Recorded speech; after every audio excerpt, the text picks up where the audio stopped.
Mimi Paulo, mtume wa Kristo Yesu kwa mapenzi ya Mungu, na ndugu Timotheo, tunawaandikia ninyi watu wa Mungu huko Kolosai, ndugu zetu waaminifu katika kuungana na Kristo, tunawatakieni neema na amani kutoka kwa Mungu Baba yetu. Daima tunamshukuru Mungu Baba wa Bwana wetu Yesu Kristo wakati tunapowaombea. Maana tumesikia juu ya imani yenu katika Kristo Yesu na juu ya upendo wenu kwa watu wote wa Mungu. Wakati ujumbe ule wa kweli, yaani habari njema, ilipowafikieni kwa mara ya kwanza, mlipata kusikia juu ya lile tumaini linalopatikana kwake. Kwa sababu hiyo imani na upendo wenu vinategemea jambo lile mnalotumainia, ambalo mmewekewa salama mbinguni. Habari njema inazidi kuzaa matunda na kuenea ulimwenguni kote, kama vile ilivyofanya kwenu ninyi, tangu siku ile mliposikia juu ya neema ya Mungu na kuitambua ilivyo kweli. Mlijifunza juu ya neema ya Mungu kutoka kwa Epafra, mtumishi mwenzetu, ambaye ni mfanyakazi mwaminifu wa Kristo kwa niaba yetu. Yeye alitupa habari za upendo wenu mliojaliwa na Roho. Kwa sababu hiyo tumekuwa tukiwaombeeni daima tangu tulipopata habari zenu. Tunamwomba Mungu awajazeni ujuzi kamili wa mapenzi yake, awajazeni hekima yote na elimu iletwayo na Roho wake. Hapo mtaweza kuishi kama anavyotaka Bwana na kutenda daima yanayompendeza. Maisha yenu yatakuwa yenye matunda ya kila namna ya matendo mema, mtazidi kukua katika kumjua Mungu. Mungu awajalieni nguvu kwa uwezo wake mtukufu, ili mweze kustahimili kila kitu kwa uvumilivu.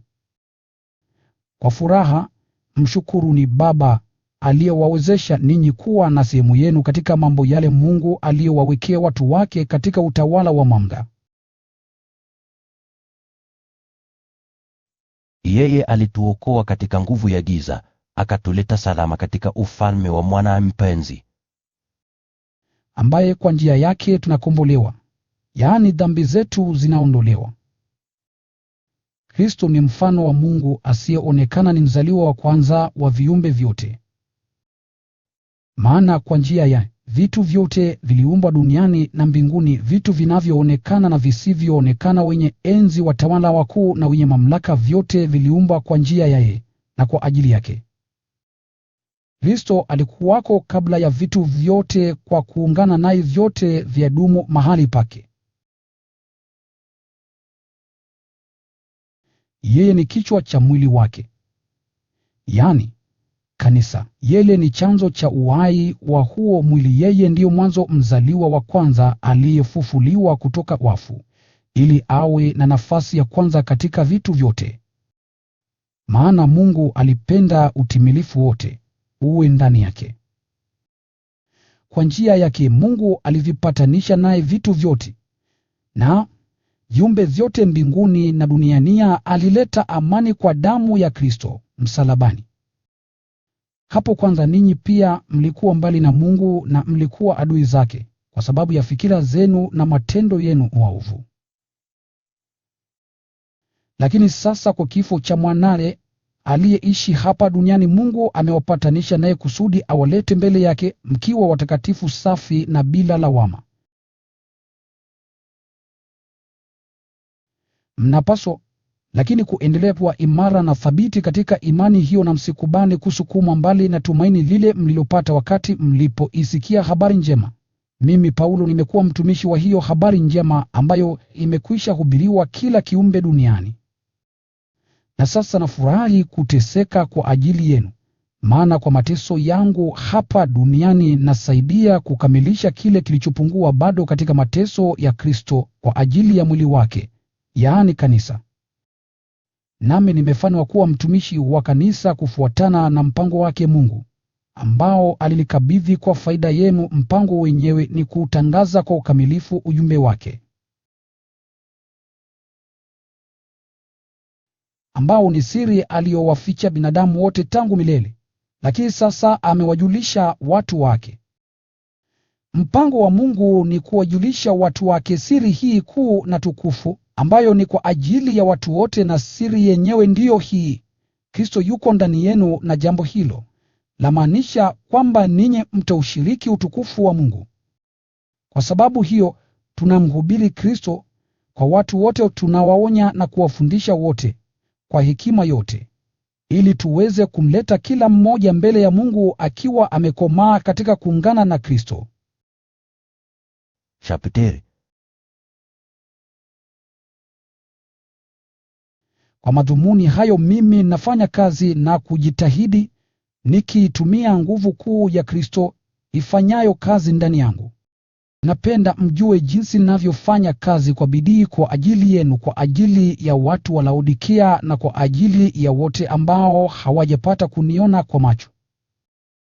Nafanya hivi kusudi mioyo yao ifarijiwe na kuvutwa pamoja katika upendo, ili wajaze uthabiti mwingi uletwao na elimu ya kweli. Hapo watajua siri ya Mungu, ambayo ni Kristo mwenyewe. Ndani yake zimefichika hazina zote za hekima na elimu. Basi nawaambieni, msikubali kudanganywa na mtu yeyote kwa maneno ya uongo, hata kama ni ya kuvutia sana. Maana ingawa mimi niko mbali nanyi kwa mwili, lakini niko pamoja nanyi kwa roho, na ninafurahi kuona uthabiti kamili mnaosimama nao pamoja katika imani yenu kwa Kristo. Maadamu ninyi mmemkubali Kristo Yesu kuwa Bwana, basi ishini katika muungano naye. Mnapaswa kuwa na mizizi ndani yake, kujijenga juu yake na kuwa imara katika imani yenu. Kama mlivyofundishwa, muwe na shukrani tele. Angalieni basi mtu asiwapotoshe kwa udanganyifu, mtupu wa hekima ya kibinadamu, ambayo chanzo chake ni mafundisho ya mapokeo ya watu na ya pepo watawala, na wala si Kristo mwenyewe. Maana ndani yake, Kristo katika ubinadamu wake, umo ukamilifu wote wa Mungu.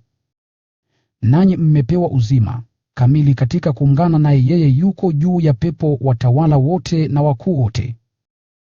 Katika kuungana na Kristo ninyi mlitahiriwa, lakini si kwa tohara ifanywayo na watu, bali inayofanywa na Kristo mwenyewe, na ambayo inahusikana na kukombolewa kutoka katika utu wa dhambi. Maana mlipobatizwa, mlizikwa pamoja na Kristo, na katika ubatizo mlifufuliwa pia pamoja naye kwa imani yenu katika nguvu ya Mungu, ambaye alimfufua Kristo kutoka wafu. Wakati mmoja nanyi mlikuwa mmekufa kwa sababu ya makosa yenu na kwa sababu ninyi mlikuwa watu mataifa mengine. Lakini Mungu amewapa ninyi uzima pamoja na Kristo. Mungu ametusamehe dhambi zetu zote. Alifutilia mbali ile hati ya deni iliyokuwa inatukabili na masharti yake, na kuifuta kabisa kwa kuipigilia msalabani. Juu ya msalaba Kristo aliwapokonya nguvu zao, hao pepo watawala na wakuu aliwafanya kuwa kitu cha fedheha hadharani, kwa kuwaburuta kama mateka katika msafara wa ushindi wake. Kwa hiyo basi msikubali kupewa masharti na mtu yeyote kuhusu vyakula au vinywaji, siku za sherehe, siku kuu ya mwezi mpya, au Sabato. Mambo ya aina hiyo ni kivuli tu cha yale yatakayokuja. Ukweli wenyewe ndiye Kristo.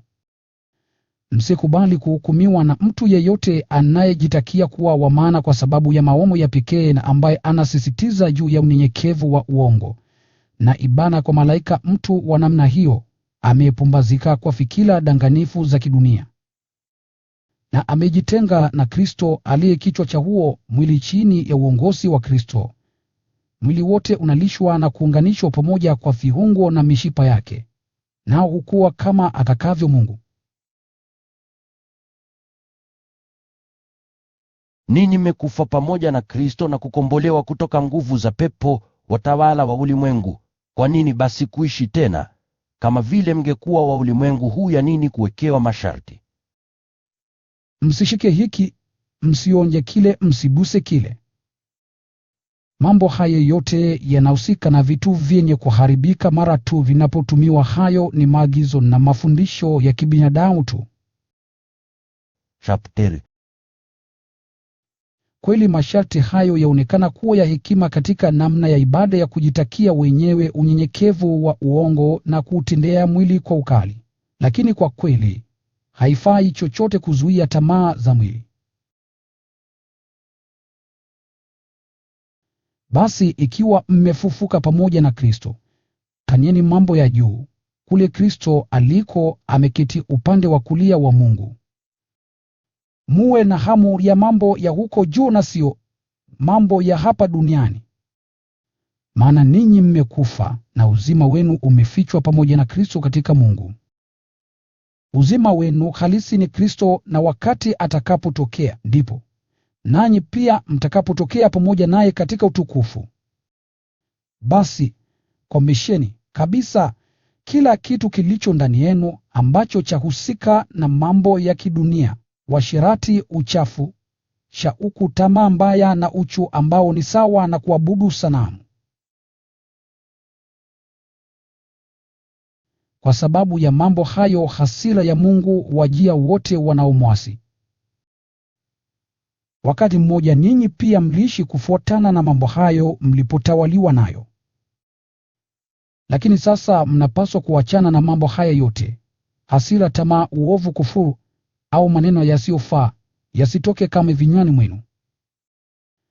Msiambiane uongo, kwani ninyi mmekwisha vua ule utu wa kale pamoja na matendo yake yote, mkavaa utu mpya huu unaendelea kurekebishwa na Mungu Muumba wake kadiri ya mfano wake, ili mpate kumjua Mungu kwa ukamilifu. Katika hali hii, hakuna tena tofauti kati ya Mgiriki na Myahudi, aliyetahiriwa na asiyetahiriwa, msomi na asiye msomi, mtumwa na mtu aliye huru. Kristo ni kila kitu na yumo katika yote. Ninyi ni watu wake Mungu. Yeye aliwapenda na kuwateua. Kwa hiyo basi vaeni moyo wa huruma, wema, unyenyekevu, upole na uvumilivu. Vumilianeni na kusameheana. Iwapo mmoja wenu analo jambo lolote dhidi ya mwenzake, mnapaswa kusameheana kama Bwana alivyowasamehe ninyi. Zaidi ya hayo yote, zingatieni upendo, kwani upendo huunganisha kila kitu katika umoja ulio kamili. Nayo amani ya Kristo itawale mioyoni mwenu, maana kwa ajili hiyo ninyi mmeitwa katika mwili huo mmoja, tena muwe na shukrani. Ujumbe wa Kristo ukae ndani yenu, pamoja na utajiri wake wote. Fundishaneni na kushauriana kwa hekima yote. Imbeni zaburi, nyimbo na tenzi za kiroho. Mwimbieni Mungu mioyoni mwenu kwa shukrani. Na kila mfanyacho, kwa neno au tendo, fanyeni vyote kwa jina la Bwana Yesu, na kumshukuru Mungu Baba kwa njia yake. Enyi akina mama, watiini waume zenu, kwani ni ndivyo apendavyo Bwana. Nanyi waume, wapendeni wake zenu na msiwe wakali kwao. Enyi watoto, watiini wazazi wenu daima, maana hiyo humpendeza Bwana. Nanyi wazazi, msiwachukize watoto wenu, la sivyo watakata tamaa. Enyi watumwa, watiini wakuu wenu wa kidunia katika mambo yote, na si tu wakati wanapowatazama, kwa kuwa mnataka kujipendekeza kwao, ila fanyeni hivyo kwa moyo wote, kwa sababu ya kumcha Bwana. Kila mfanyalo, fanyeni kwa moyo wote kwa sababu ya Bwana, na si kwa ajili ya mtu. Kumbukeni kwamba atawapeni tuzo lile alilowawekea watu wake. Mtumikieni Kristo Bwana. Chapteri. Atendaye mabaya Atalipwa kufuatana na ubaya wake. Mungu hana ubaguzi. Nanyi wakuu, watendeni watumwa wenu kwa uadilifu na haki, mkikumbuka kwamba nanyi pia mnaye Bwana mbinguni. Dumuni katika sala, na mnaposali muwe waangalifu mkimshukuru Mungu. Vilevile mtuombee sisi pia, ili Mungu atupe fursa ya kuhubiri ujumbe wake kuhusu siri ya Kristo. Kwa ajili hiyo mimi niko sasa kifungoni. Basi, ombeni ili niweze kusema kama inavyonipasa na kwa namna itakayodhihirisha siri hiyo. Muwe na hekima katika uhusiano wenu na watu wasioamini, mkitumia vizuri kila nafasi mlio nayo. Mazungumzo yenu yanapaswa kuwa daima mema na ya kuvutia, na mnapaswa kujua jinsi ya kumjibu vizuri kila mmoja. Ndugu yetu mpenzi Tukiko, mfanyakazi mwaminifu na mtumishi mwenzetu katika kazi ya Bwana, atawapeni habari zangu zote. Ndiyo maana namtuma ili aichangamshe mioyo yenu kwa kuwaambieni habari zetu. Anakuja pamoja na Onesimo ndugu yetu mpenzi na mwaminifu, ambaye ni mwananchi mwenzenu. Watawapeni habari za mambo yote yanayofanyika hapa. Aristako, ambaye yuko kifungoni, pamoja nami anawasalimuni, hali kadhalika Marko, binamu yake Barnaba. Mmekwisha maagizo juu yake, akifika kwenu, mkaribisheni. Naye Yoshua aitwaye Yusto anawasalimuni miongoni mwa Wayahudi waliokwisha pokea imani. Hawa tu peke yao ndio wanaofanya kazi pamoja nami kwa ajili ya utawala wa Mungu, nao wamekuwa msaada mkubwa kwangu. Epafa, mwananchi mwenzenu na mtumishi wa Kristo Yesu, anawasalimuni daima. Anawaombeeni ninyi kwa bidii, ili mpate kusimama imara, mkomae na kuwa thabiti kabisa katika mambo yote anayotaka Mungu. Naweza kushuhudia kwamba anafanya kazi kwa bidii kwa ajili yenu na kwa ajili ya watu wa Laodikea na Hierapoli. Luka daktari wetu mpenzi na Dema wanawasalimuni. Salamu zetu kwa ndugu zetu wa Laodikea. Msalimuni dada Nimfa pamoja na jumuiya yote ya waumini inayokutana nyumbani kwake. Mkisha soma barua hii, hakikisheni kwamba inasomwa na Wakristo wa Laodikea, na ninyi fanyeni mpango mpate kuisoma barua walioipata kwao. Mwambieni Arkipo aitekeleze vizuri ile huduma aliyokabidhiwa na Bwana. Naandika haya kwa mkono wangu mwenyewe. Salamu kutoka kwangu mimi Paulo. Kumbukeni kwamba niko kifungoni. Neema ya Mungu iwe nanyi.